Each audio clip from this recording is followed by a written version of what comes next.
Hi there, everybody. I'm Jeff Mayers from WisPolitics.com, here today with a virtual lunch hour in association with the Milwaukee Press Club. Normally, we'd be in the comfy confines of the Press Club newsroom pub, really a special place. When we get back to normal, please come visit that. A lot of history there. And we'd be having a great conversation and a great networking event. But this still being in the grips of the pandemic, well, we're going to do it this way. And we've been doing a lot of these. I think the good news is that people who couldn't make it to Milwaukee get the chance to participate and to view this live without making the trip. So anyway, I want to thank the sponsors for this Milwaukee event series that we do with the Milwaukee Press Club. 1125 at Pabst, Waggett, Medical College of Wisconsin, UW Milwaukee, The Firm Consulting, the Milwaukee Police Association, and Spectrum. And Spectrum News One, part of the greater Spectrum, is a sponsor of the Milwaukee Press Club. So thank you, sponsors. Now, today we're going to talk to the chancellors of the two big universities in Wisconsin that are part of the UW system, the UW-Madison Chancellor, Rebecca Blank, and the UW-Milwaukee Chancellor, Mark Mone. So welcome. Welcome, chancellors. Good to be here. Thanks for having us. This is great. Yeah, so happy Earth Day. It's Earth Day, April 22nd. We have a special connection in Wisconsin with Earth Day. Gaylord Nelson, the former US Senator and Wisconsin governor, founded Earth Day in 1970, starting with university teach-ins. And so it's rather appropriate we're talking today. The 50th anniversary of Earth Day was last year. And you can see a lot of programming and information on Earth Day at wisopinion.com, where you can find that. You can just plug that into your URL. And you can go to wisbusiness.com and look in the right-hand column to the WisBiz Green blog that we have on Facebook that covers environmental and climate change happenings around Wisconsin and the Midwest. So I want to ask you, Chancellor Blank, first off, what's going on, or how is UW-Madison marking Earth Day, and what special things are happening on campus? Well, thank you, Jeff, and I'm delighted to be here. I'm going to make an announcement, which is coming out at 1 o'clock Eastern time for the Department of Education, and conveniently that's noon here, which is that UW-Madison is going to be named as one of 5 institutions of higher education that are receiving the Green Ribbon Schools Award, which is an award that basically recognizes innovation in reducing environmental impact and improving both the education on environmental sustainability, as well as student health and wellness and interest in this area. We've been working on this a long time. We've got a Resilience and Sustainability Council made up of students, staff, and faculty. 2 quick examples, one big one, one little one, of the sort of things we're doing. The big one, we took down a building a couple of years ago and reused 80% of the building materials in that building as we were constructing a new building. You know, that can make a big difference over time in terms of resource use. A small example, maybe not so small over time, all of our housing and dining facilities are now using washable and reusable materials. So when a student comes and wants to take something out rather than eat there in the cafeteria, they're expected to bring back the container that it's goes out in. And so we don't have styrofoam waste and other things coming out of our housing and dining. Right, and then I would just add that the Nelson Institute is on the UW-Madison campus. They're having programming today too. Yes, I hope we're not conflicting too much with their programming or vice versa, but you can find a link for that at wispolitics.com.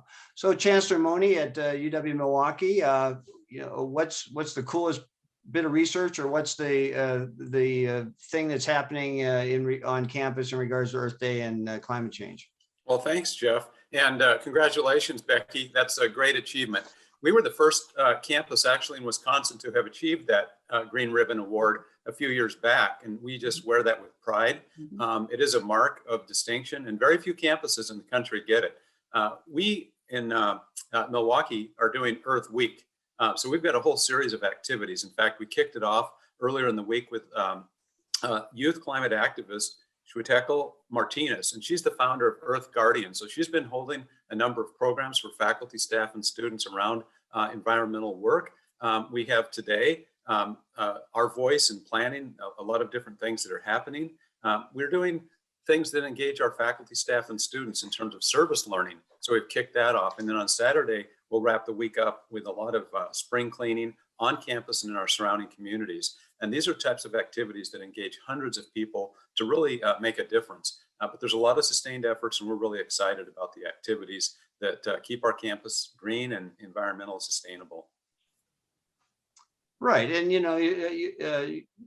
you're both research universities, and, you're devoting, you're doing research, related to climate change and environmental resources all the time. In fact, there's a bill out there that's circulating in Congress. Some, I think Tammy Baldwin in the Senate and Mike Gallagher in the House are both signed on to this to, put a lot more money into the National Science Foundation to promote more science-based research on campus. And I, assume that both of you are involved in that and want that to happen, right? So over $450 million of research money coming into the University of Wisconsin at Madison gets spent on topics that in one way or another touch upon environmental issues. That's almost a third of the research that we do on campus.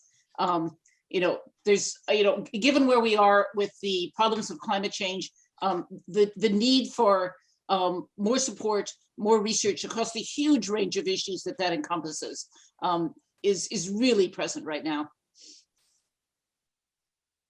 Chancellor Mone? Jeff, I would respond in terms of this bill that was reintroduced this week with Senator Baldwin and Representative Gallagher signing on, is probably one of the biggest game changers that we can see in terms of federal funding to increase research and development around workforce development, entrepreneurship, but especially around global competitiveness in terms of so many different aspects. And if this comes through, we can talk about regional tech hubs. We can talk about $100 billion, what that can do to boost up so many important areas around particularly STEM fields, research and development on cybersecurity, which affects all of us in huge ways. The artificial intelligence, machine learning, robotics. Think about the manufacturing implications in the state of Wisconsin. Huge, in particular because of the two research universities that have partnerships that lead with, whether it's the Johnson Controls, GE, name the large leading organizations, go to pharma, go to so many other things. And R&D is essential for us maintaining our competitive landscape. Yeah, so that's, the congressional session is still early on, so we'll see how that progresses, or maybe that can get rolled into some of the big bills that are possible too. But it's definitely something to watch for both of your campuses for sure.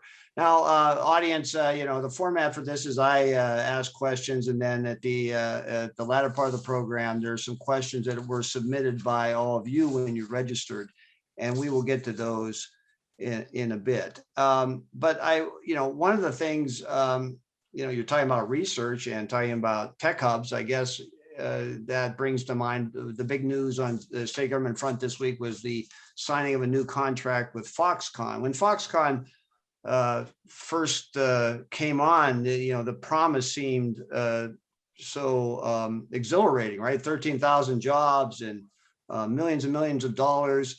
And, there was a lot of activity that I saw with universities, private and public, coming together to try to maximize the Foxconn effect. So here we are, new contract, many fewer jobs.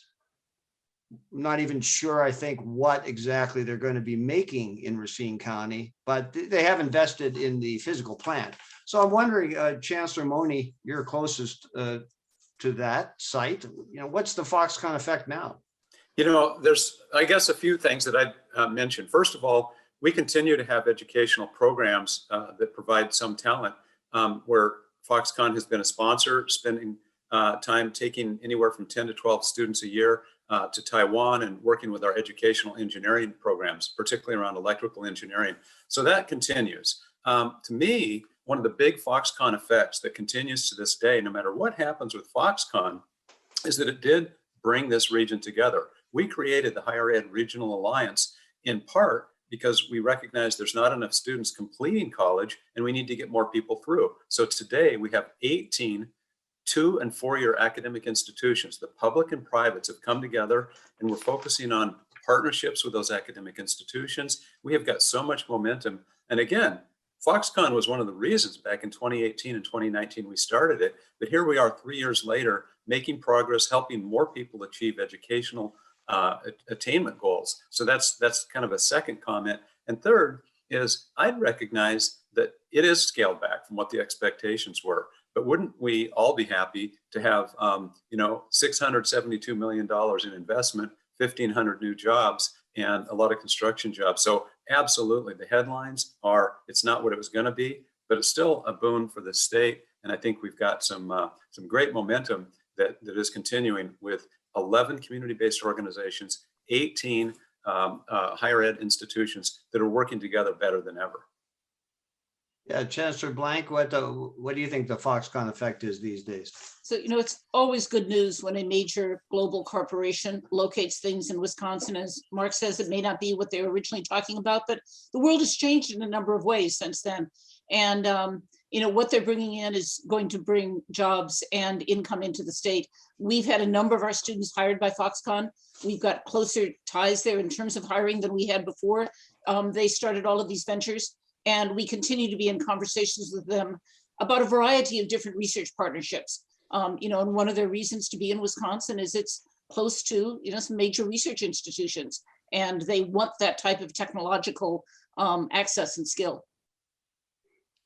Okay, so now let's move on to the federal money coming into the state and the state budget outlook. And then we'll move on to some COVID-related questions. But, the COVID relief package, the one passed under the Biden administration, is huge. It's, sending billions of dollars into the state, through the state and through local governments. So I'm going to ask the question that Republicans on the Joint Finance Committee keep asking. With all this federal money coming into the state, why does the university system and the campuses still need the money that Governor Evers proposed? Can you explain that? Does one affect the other, or are they two separate pots of money? Who wants to go first? So let me start on that. I think that's just a complete misunderstanding of the federal dollars that are coming to higher education. So we're getting dollars that are very specifically constrained. They must be spent on costs that were related to COVID. So for instance, that first round of stimulus dollars that came through last spring, we used in large part to offset some of the costs of sending all of our students home and emptying out the dorms, and our dorms and housing and dining ended up losing huge amounts of money as a result. Similarly, this is true of the more recent stimulus dollars as well. They're designed to fill a hole of costs that were created by COVID. I can't move them forward. I can't hire faculty. I can't start programs. So that's number one, is that they are very constrained. And a good part of them actually have to go to student aid, emergency aid for students who are being impacted by COVID, which is great, but it doesn't do what GPR dollars from the state are designed to do. The second comment is it's one-time money, and we've got to spend it on filling a hole. As we're looking forward and thinking about programming, and thinking about inflation issues on our campus, thinking about trying to get our faculty and staff salaries up to where our peers are, none of that can be federal dollars. That has to be state investment in higher education, and that's going to require dollars of the sort that Governor Evers is asking for, and we're talking with the state legislature about.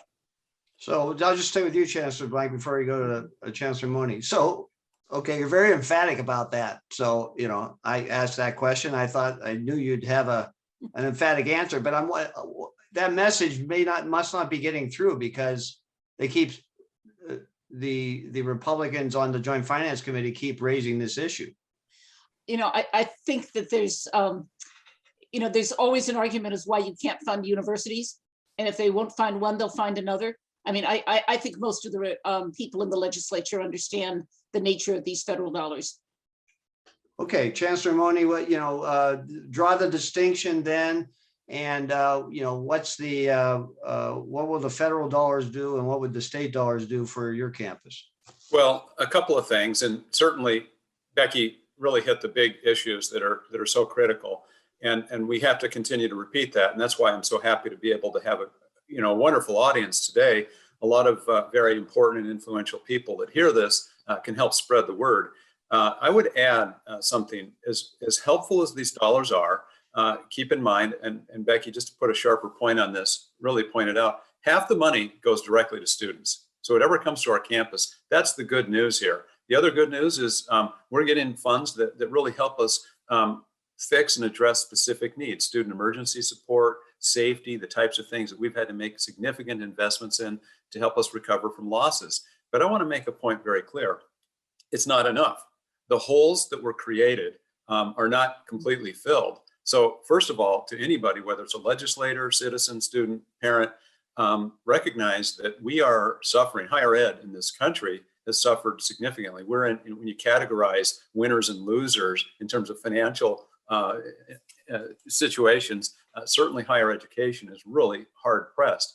So it's not enough. And really, as Becky said, the base budget, what we need on repeated, you can't hire faculty, you can't address any of the ongoing needs with those types of money. So it's appreciated, it's great, but really we have had continued disinvestment in the state of Wisconsin, higher ed, for the last 11 years. Relative to other regional public universities, look at the IPEDS data I can share with you, and I frequently talk about this. We have had, in real dollars, significant declines over the years. Surrounding Midwestern states have gone different directions. This puts us in a very difficult situation to keep the cost of education low, to continue to provide the quality education that really is needed for us to maintain our quality of life and the opportunities for individuals and families to have the great education system that the University of Wisconsin system has been known for.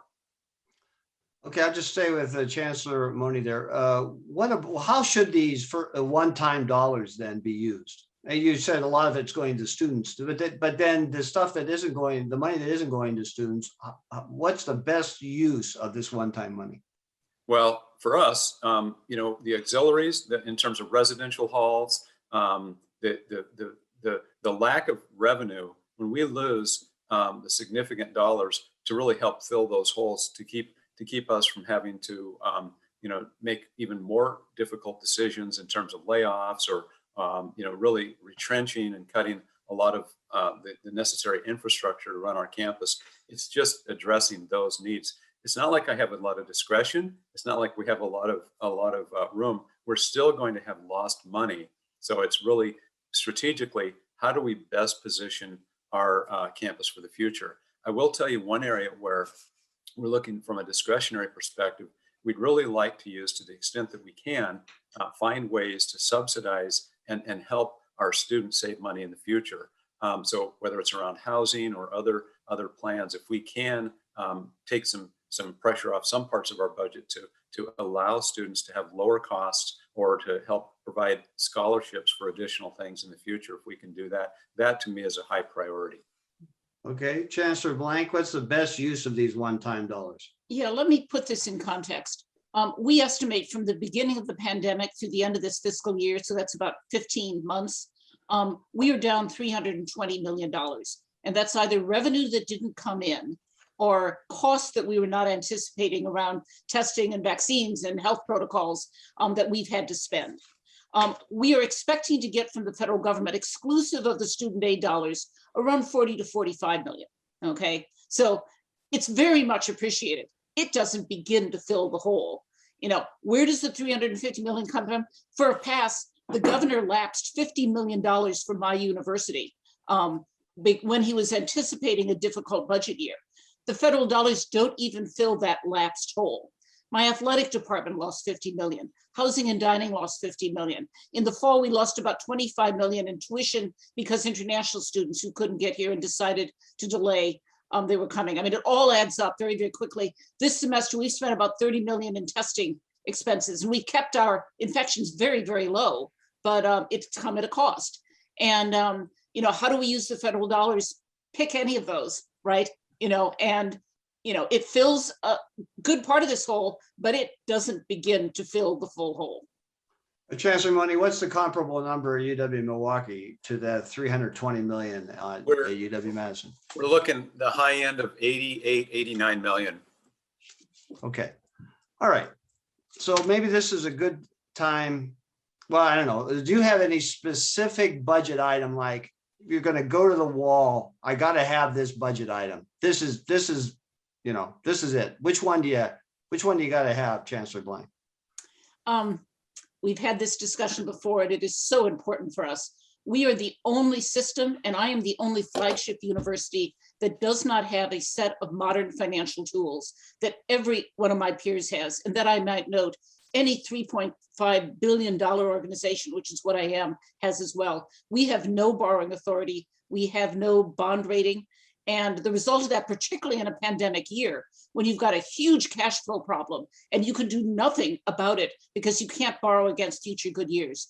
All of our peer institutions have borrowed $500 million to $1 billion to help fill these holes and deal with this problem. We don't have that capability. When we want to do something, we have to save our pennies up before we can do it. So we are really trying to argue that it is time to give your universities a modern set of financial tools and let us, under the right circumstances, borrow. We can put all sorts of guardrails around that. The banks don't lend to you unless you've got a good plan here and a stability to repay it. The argument will get in trouble if we allow this. The technical colleges have borrowing authority. Every other system in the country, every other flagship university, it's time to give that to the UW system. Okay, and then I think the Federal Reserve actually set aside money, I think, for these purposes too. So Chancellor Mone, I can't take them because I can't borrow. Right. So Chancellor Mone, what's your take? What's the number one thing? You got to have it out of the Evers budget proposal for universities. The number one most important thing for UW-Milwaukee is the expansion of the Promise program funding. And let me explain why that's so important. Becky has wonderful support for students, and we've got a few other campuses that are able to do that. It really helps fill that gap between what students can pay for and the unmet need. We're simply leaving too many people behind, and as an access university, we can't continue. We've seen the divides in our society, and we serve a student population that is, frankly, from a Pell Grant eligibility, financial income situation, really challenged, especially with the pandemic. There are several reports that are out that show, in fact, also that students of color are dramatically more hit, but also those at low income levels are much more hit by the pandemic. The Hetchinger report shows that if you're at income of $75,000 or less, you're 3 times less likely to go to college this fall than students who are in income families of 100,000 or more. So that Promise program is absolutely critical. We have in the state of Wisconsin already a significant achievement gap, both between Black and white students graduating from high school. We're the 50th out of 50 states. We're 43rd worst out of 50 states from a Hispanic versus white, and that gap continues in college. The number one most important thing that we can get through this budget right now to help address that is the expansion of the Promise program. I think it's in at about a $38 or $39 million level. Absolutely critical for us.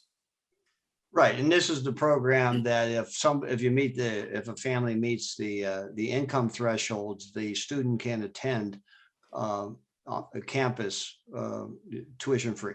Yep, exactly. Right. Well, it really wouldn't be tuition free. It would be to fill that unmet gap. So it's not money for it's for some students.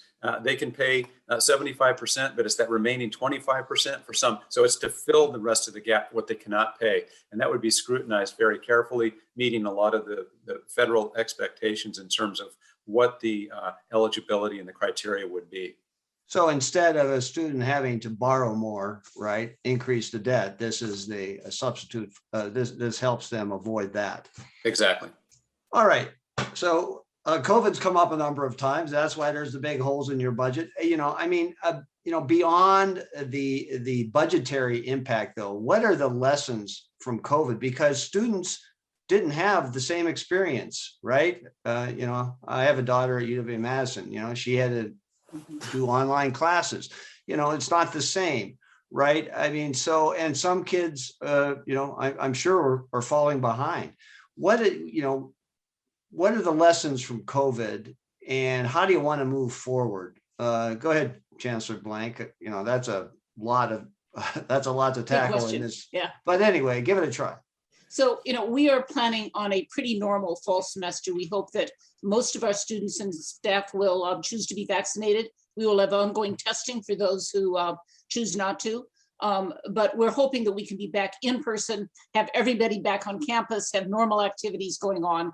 And, I think lesson number one is, virtual learning is not a substitute for residential education.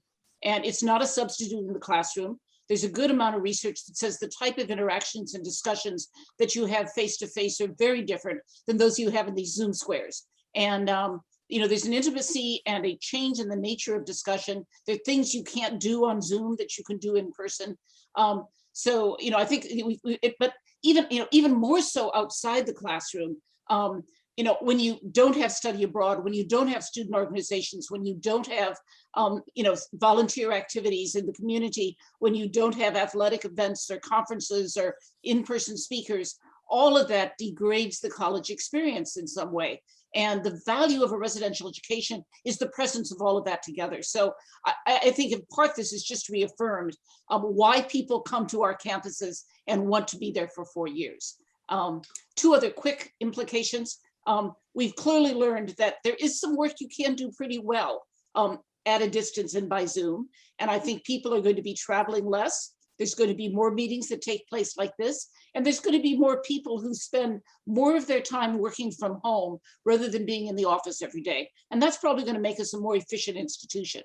And then lastly, our faculty have all gotten a crash course in a whole variety of different ways of teaching, and they've learned a lot. And while purely virtual instruction may have its difficulties, there's a lot of technological tools and use of some of these new techniques that can enhance learning. And I think people are going to come back into the classroom and they're going to be teaching differently. And we're doing a number of things around our campus to sort of help facilitate that so that when we come back, it's not what I call the old normal, it's the new normal. People will be doing things a different way, and hopefully we'll have learned things that help us do them better, particularly our education. What about remedial training, staying with Chancellor Blank? What about, the kid fell behind in math or, high level math, and what about the remedial work? Yeah. So the system has provided some extra resources to all of the schools to do some bridge programming for our incoming freshmen, because I'm particularly worried about people who are coming out of a very different high school experience and making sure that they're prepared for college. And we're thinking about a lot of ways in which we might want to make particular support and outreach to freshmen. If you look at the rest of our students, I'm not going to say this has been an easy year for them, but our grade distribution hasn't deteriorated. Our students who are dropping, we haven't had an increase in students dropping out. We haven't had an increase in students dropping classes. In many ways, because of the things that were going on, I think our students were studying more. Our grade point average actually shifted up a little. I think some of that is teachers were a little more easy given this environment. I think some of the students studied more. So I know there are a number of institutions that are seeing increases in students who seem to not be keeping up with the work as well. We haven't seen that very much at Madison, but we've got a lot of supports in place, and we're going to be watching closely in the fall. Okay. Chancellor Mone, what are the lessons from COVID for you, and how do you move forward in the fall? Well, thanks. Great question. It's in some ways, wow, do we have enough distance to really gain all the lessons? Let me give it a try. First, I'm going to start with kind of maybe some of the more sobering, some of the more challenging parts of this. Stress, anxiety, depression, all-time high. The data, the surveys, what we're seeing right now, compared to 2019, depression is twice as high among college students. Anxiety is close behind that. And there's a lot of correlates to that. Unfortunately, this is taking a toll. So I need to acknowledge that. If I didn't, I really wouldn't be truthful in terms of really what one of the big lessons is. We've got to get people back. We've got to have people vaccinated. We've got to have that foundation of safety and health, of course, but we need to get back as much as we can. I firmly believe, and I've been rabid about expressing the need for us. How do we best teach? How do we best learn? How do we best conduct research? It really is in person for all the reasons that Becky described. That said, I think the lessons beyond that are really kind of fascinating. One, we can be nimble. People have always criticized higher ed for, stodgy, bureaucratic, why change, the joke, pull 20 administrators or professors together and, how do you change a light bulb and why change, right? It's like that's seen as the nemesis. We've disproven that. We really can come together and we do it well. So I think as a sector, as an industry, you got to give us kudos for that. Second, it's not enough to be online. It really is not. You have to be better. You have to be good. There's too many opportunities for us to lose, for people to fall through. Jeff, you talk about remedial. You talk about the challenges. I can't tell you the number of high school superintendents, people in Illinois and Wisconsin who've said our students are just not looking forward to going to college if it's more of the same. There is kind of this checking out. So I think this is an argument for why we have to do better. Now, UW-Milwaukee, before the pandemic, had over 800 classes a semester. We had 13,000 students between online and full-time that were already online. 83% of our courses were face-to-face. 17% of all our classes were online. So we have 40 programs, many of them nationally highly ranked, master's, undergraduate programs. So we've been doing this pretty well, but we have to even be better. Third, final lesson is I believe online and other remote learning tools, they're absolutely here to stay. It is a big part of the future. So we're outfitting all of our classrooms with the capabilities to not only record lectures, but to really enhance, not just for supplemental instruction, for when that student can't make it, it's just going to give students and faculty, frankly, a lot more flexibility. So I think that's the key is how do we take the lessons, the good things from the pandemic in terms of how we've had to respond? How do we make education better? Final small comment is this has rocked our world. The financials we've talked about earlier, both Becky and I, there will be institutions that will not have the resiliency. They will not come back in the same way. And so we're already seeing that. We're seeing the fallout. And so I think you're going to see higher education through a lot more consolidation in the future. We're going to have to operate in leaner environments. So I think that's going to be one of the longer term types of things. As far as the fall goes, I think I've probably talked enough about that, but happy to answer further questions about fall planning too. Well, yeah, well, I'll just stay with you on that. So can you or will you require everybody to have a vaccination, or are you going to have to be vaccinated to participate in classes or teach classes, or what are going to be the rules in terms of students and faculty and staff? The first rule I'd say is, again, just like we have been maintaining incredible safety, we have less than 1% incidence. In fact, I can tell you the last several days of testing have been 0 cases. It's pretty neat in terms of how our campuses are so safe. But we will not require vaccines at UW-Milwaukee. I don't think any of the UW systems will, or UW system institutions will require vaccines. But we're monitoring this. And the campuses that are reporting right now, what we can see is that we already have in the neighborhood of 75% of our employees that are vaccinated. Students, of course, weren't eligible for some time, but the numbers are in at least the low to mid 20s and zooming up fairly quickly. We hope by this fall, the majority of our students, faculty, and staff are vaccinated. We'll continue to have testing. We'll continue to have all the safeguards in place. We're doing a lot of work through the summer in terms of our minors on campus through camps and other activities, really getting a lot of practice at the students back in the learning environment face-to-face in a lot of different ways over the summer. But at this point, I think what you're seeing nationally is a lot of private institutions are requiring that, but I haven't seen many public institutions that are requiring vaccinations. All right, Chancellor Blank, there's a growing number of major universities across the country that are, requiring a vaccine passport to go on campus. what's going to happen at UW-Madison? Yeah, a number of our peers on the coast, particularly some of those public schools, have announced it. Very few of the Midwestern schools are contemplating, at least among my peers, we've had those conversations among some of the presidents.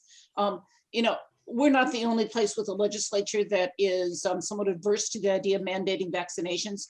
So, you know, we're going to be strongly encouraging this. And we are probably going to be asking anyone who doesn't vaccinate to say, look, then you have to test regularly.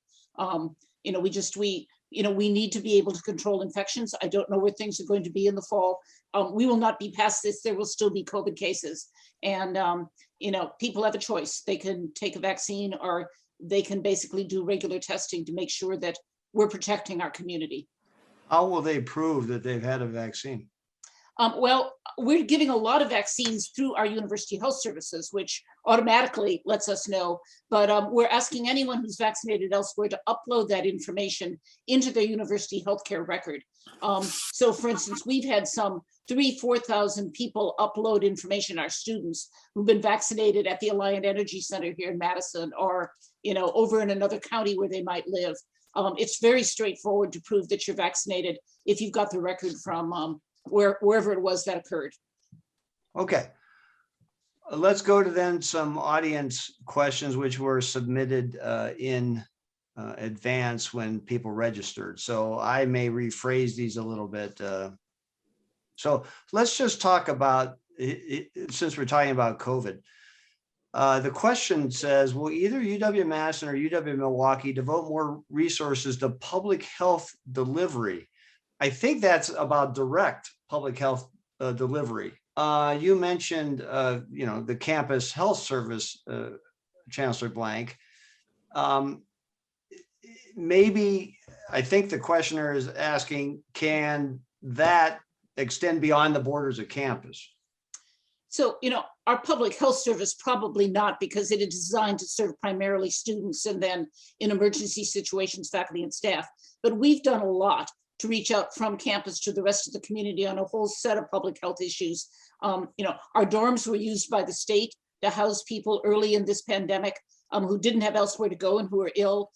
We've done a lot of things with Dane County Public Health in terms of both vaccinations as well as testing, and tried to serve the community on that front. Our students, and this is not just at UW-Madison, have been involved in helping to vaccinate our nursing students, in helping to vaccinate people all over the state. You know, I can't imagine we have long been involved in the state through the Wisconsin idea and all sorts of public health related issues. If anything, that's going to be stronger after the pandemic than before. What about UW-Milwaukee in terms of public health delivery, Chancellor Mone? Yeah, I think it's a great question. You know, people may not know 50% of the tests that have been conducted in the state of Wisconsin have occurred on a University of Wisconsin system campus. That's staggering. That is so important. This is our community. So talk about public outreach. That's number one. Number two, the vaccination sites that we have a wonderful partnership with Advocate Aurora Health. And I have to tell you, this is something that's so important for our community. And it's just a wonderful site. We have the capacity to deliver 1,300 tests a day. If the demand were there, you know, and the supply were there, we'd be at that. We've done 10,000 vaccinations thus far, and we'll ramp up to whatever the supply and the demand allow. So that's another piece of public health. And then the other component, like Becky said, our students are all over this. It's not just nursing, but it's really all the health sciences and other volunteer students that have helped staff, help work a lot of the types of areas around the testing, lines of people, and you know, for all the nurses and for all the medical experts, there's a lot of logistics that have to support this. So we take staff time. At any given time, we've got between 12 and 15 of our staff, have nothing to do with the medical side of it, whether it's our police department. I've got human resource employees who are very much involved in a lot of these types of activities. So we're contributing an awful lot because we think, as Governor Thompson says, day in and day out, it's so critical for us to both identify the issues, the problems, and the challenges that face this state, and then turn around and figure out how to solve them. And that's what we're doing.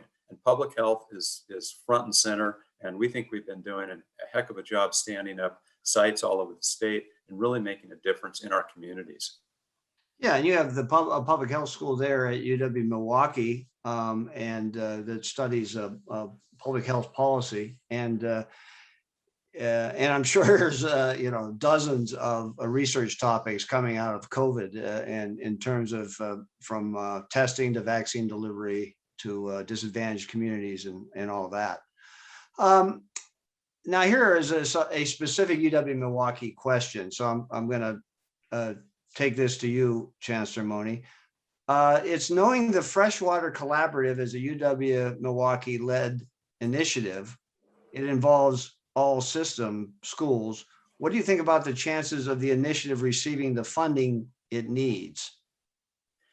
Let me give just a moment of background on that. This is such an important initiative that all campuses across the UW system, which are located as they are on rivers, lakes, estuaries. It's amazing what our campuses have because of their locations. They have amazing research. They have wonderful educational programs. And these are the jobs that are in such demand by health departments, by municipalities, by manufacturing and other organizations. It's a critical need in our state. It's also a huge advantage that we can take here in terms of the needs to meet those demands and really position ourselves as the true freshwater capital. The good news is I've been meeting with every member of Joint Finance. We've been meeting with other influential legislative leaders, and there does appear to be great bipartisan support. Now, the question is, will we get $9 million in the budget for the ask that we have? I don't know how much support will come for this particular initiative, but I can tell you we're going at it hard. We've got, with every one of the public listening series, faculty, staff, and students, as well as industry folks, talking to the 4 different listening sessions. We think we've got a pretty good shot at this. System administration, the regents, and over the last several years, all the meetings we've had with legislators in terms of specific task forces on water. If you look at the big issues, whether it's forever chemicals, the PFAS, whether it's the Brown County types of runoff that contributes to some of the dead zones in Green Bay, whether it's bringing Bradford Beach back to life, whether it's around tourism, agriculture, lead pipes, name the issues. Water is so central to our lives. So I would hope, and I'm reasonably bullish, that we're going to get some support. Is it 5 or 7 instead of 9? I hope it's at least that. It's so important. Okay, Chancellor Blank, do you have anything to add on that before I ask you the Madison specific question here? No, we've been engaged with the Freshwater Collaborative, and it's a very good project. I'm hoping it gets some funding. Okay, I'm not sure you. Anyway, I'll just ask this. I'm going to read the question. How can the search for a new athletic director at UW-Madison, Barry Alvarez is retiring if people don't know that. How can this search comply with open meetings laws and avoid the mistakes of the UW system's presidential search? Well, these are 2 very different searches, and I don't think we're going to run into the sort of problems that the presidential search did. We have a search committee that is highly representative of the stakeholders on athletics. This search does have to proceed with some degree of discretion. While the meetings are public, any discussion of candidates is not. In the world of athletics, if you are at another school and it is known you are looking at a job elsewhere, you can get fired. I'm not destroying anyone's career in the process of this search. So we are going to protect the names of our candidates as fully as we can, and that should not be a problem under state law. All of that said, we've been going around doing listening sessions with a number of the key stakeholders. I am the chair of the search committee. Pete Miller, who's head of our athletics board, a professor in the School of Education, have talked with students. We've talked with the Diversity and Equity Committee in athletics. We've talked with the head coaches and the athletic leadership. We sent some emails to some of our alumni supporters asking for their input. And I think we're going to get a very strong pool. And I'm looking forward to selecting a great person who I hope will lead Wisconsin athletics for the next 15 to 16 years. Right. He had a great run. But what's the timetable? When will, under the best case scenario, when's a new athletic director chosen? I am hopeful that we might be able to name someone by early June. Barry is leaving at the end of June. It would be good to have a little bit of overlap there. But, searches have their own momentum, and sometimes there are reasons why they get delayed, but that's what we're aiming for. Okay, here's a specific question. I think this is, I don't know whether you have senior auditing program at UW-Milwaukee. I do know that it's historic at UW-Madison. Is that going to resume in the fall? If our classes resume, senior auditing will resume. Okay. Chancellor Mone, do you have that at UW-Milwaukee? Ditto. Yes, same thing. Okay. All right. Yeah, that's a chance for somebody who's of a certain age to participate as a student with a star professor and not have to worry too much about your grade, I guess.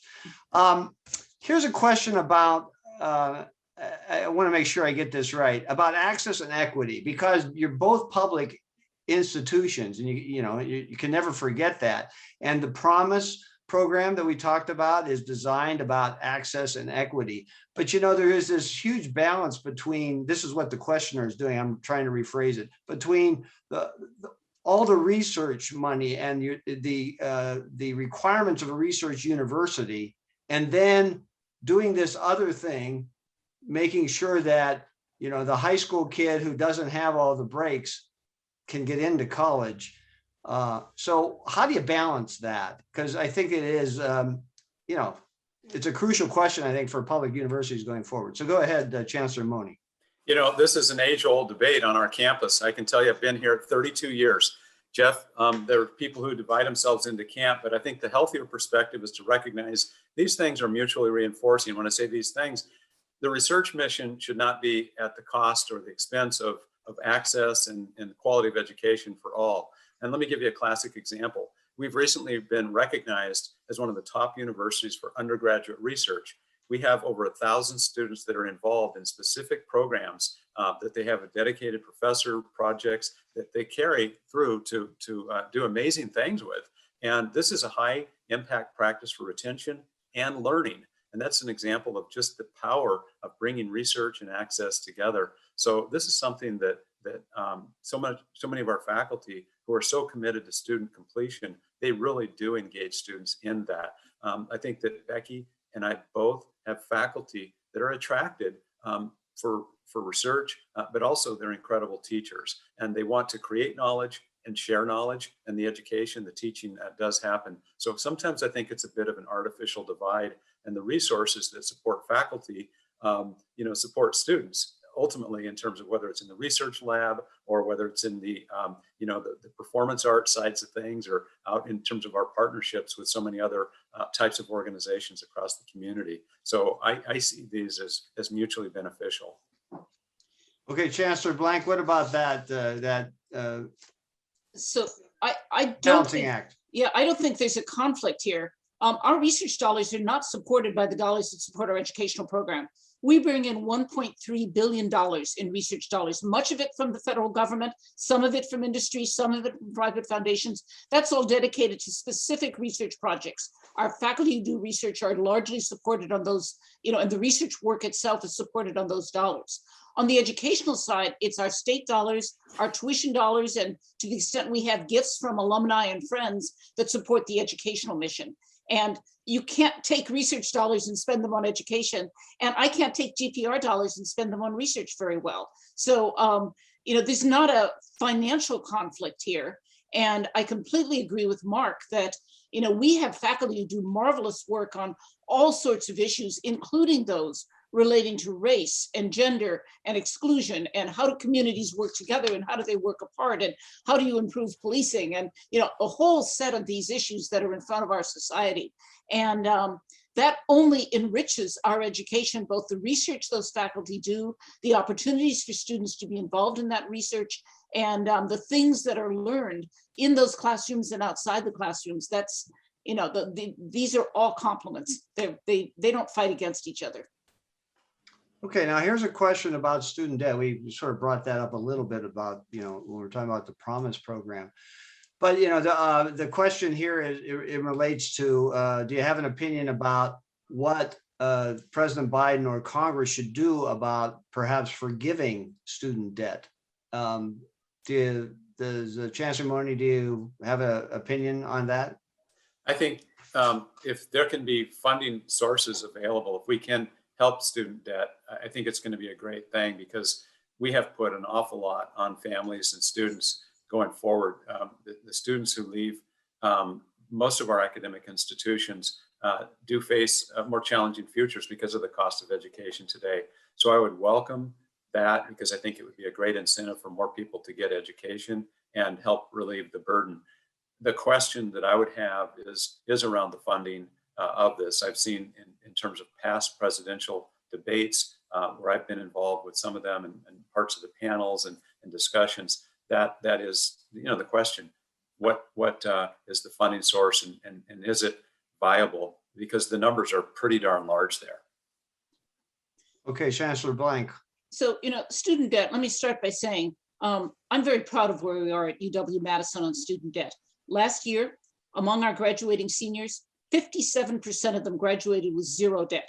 57%, that's almost twice the national average. No debt whatsoever. Of the remaining 40% with debt, their debt is average than lower debt in the state of Wisconsin and below the state average. And their default rate on that debt is below 1%. The national average is 10%. What that says is our students are borrowing at a rate that when they get out of college, they can fully repay it, and it is not a burden on them. Now, borrowing per se is not a bad thing. The average person borrows as much to buy a new car as the average student buys to go to college. And the day you walk off the lot with the new car, it loses half its value. You walk out of your graduation ceremony and your degree only gets more valuable. So, the idea that no one should borrow for college, I think, is not the right idea.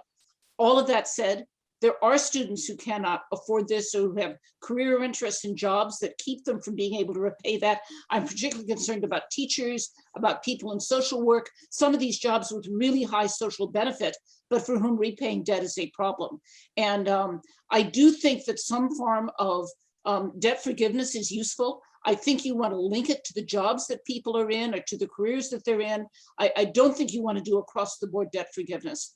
There are many people who are at debt levels that, they can handle them. They'll repay them within 5 to 10 years. It was a good thing for them to do. We don't repay debt on a used car, just as a matter of course for everybody. We shouldn't do it in that same blanket way for those leaving college. Okay, well, that was a good question. All right, now I want to end this with maybe with both of you looking ahead. Again, you're ahead of these major research institutions, public universities, which have a broad responsibility. And you've gone through, well, we're not through it yet. We've gone. Let's hope we've gone through most of this pandemic and this crisis, which was not fully anticipated. So how do you envision the university, your campus being in 5 to 10 years? Will it be appreciably different, or will it'll be a lot of the same in terms of how you teach kids, how you do research, how you do the business of the university?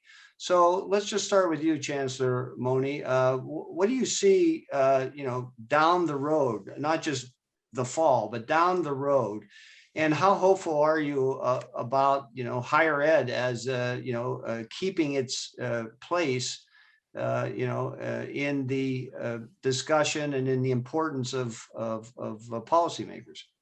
Well, there's really two parts to that question as I think about it. One is kind of the sector, higher ed as a sector, and honestly, I don't think anybody, public, private, small or large, would say we've got a lot of tailwinds.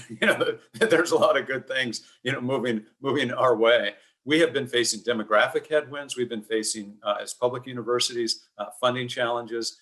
We've got a lot of things in front of us that's just the beginning of. That said, I'm bullish and really optimistic about not just the University of Wisconsin, but as I speak about UWM.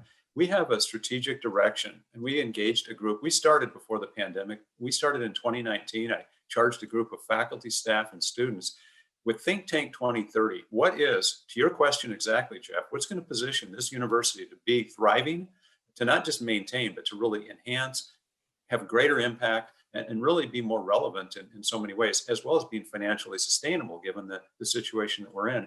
This group has been moving through, and we've got now implementation steps moving forward. The priorities are around student success, issues around advancing and building on our research directions, working on the sustainability of our campus, looking at consolidation of different areas. A big part of this as well is the Moonshot partnership. The Moonshot for Equity partnership is such a critical piece, because when you ask, what are we going to look like? What's going to be different in 3, 5, and 10 years?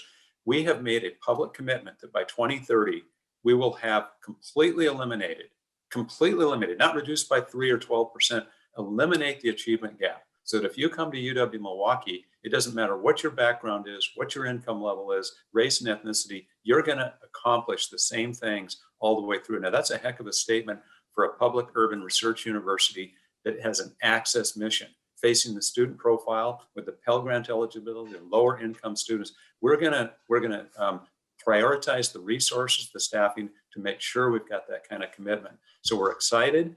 It is a future that's going to be more technologically sophisticated. It is going to be even more engaged, as we are at Carnegie, not only Research One of the top 130 universities in the country in terms of research, we're also a Carnegie engaged university. And that means an awful lot because of the partnerships. So those will be nothing but strengthened through the Think Tank 2030 and the Moonshot types of initiatives that I'm very, very bullish about and look forward to a strong future.